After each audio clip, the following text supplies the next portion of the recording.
La loi d'amour et de justice. En vérité je vous le dis, l'homme, en aucune époque de la vie humaine, n'a manqué de la connaissance de ma loi, parce qu'elle étincelle divine, qui est sa conscience, il ne lui a jamais manqué d'éclat en son esprit, d'intuition dans son intelligence, ou de pressentiment dans son cœur. Cependant, votre esprit s'en est retourné vers l'au-delà avec un bandeau d'obscurité. Et moi je vous dis que celui qui ne profite pas de la leçon que renferme la vie en ce monde, en cette vallée épreuve, celui-là doit y retourner pour achever sa restitution et, par-dessus tout, pour apprendre.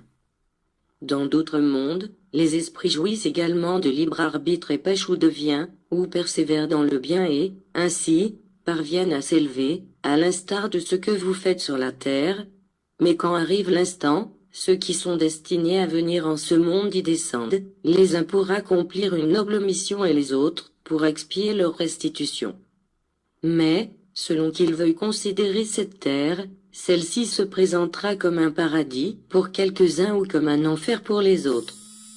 C'est pour cela que, lorsqu'ils comprennent la miséricorde de leur Père, ils contemplent alors seulement une vie merveilleuse parsemée de bénédictions et d'enseignements pour l'esprit, un chemin qui les rapproche de la terre promise.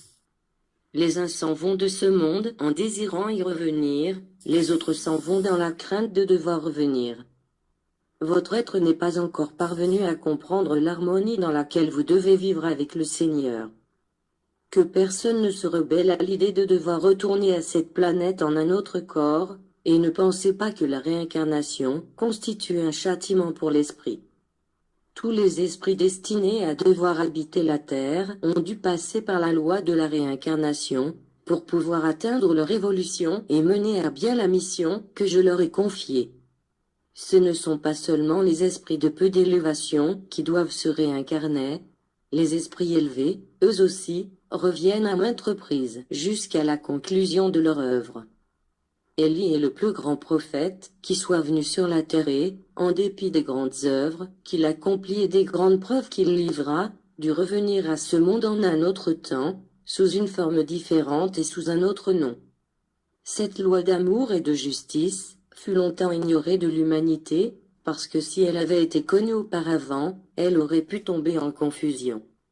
Néanmoins, le Père vous fit quelques révélations et vous donna certains signes qui furent la lumière de ce temps, de l'éclaircissement de tous les mystères.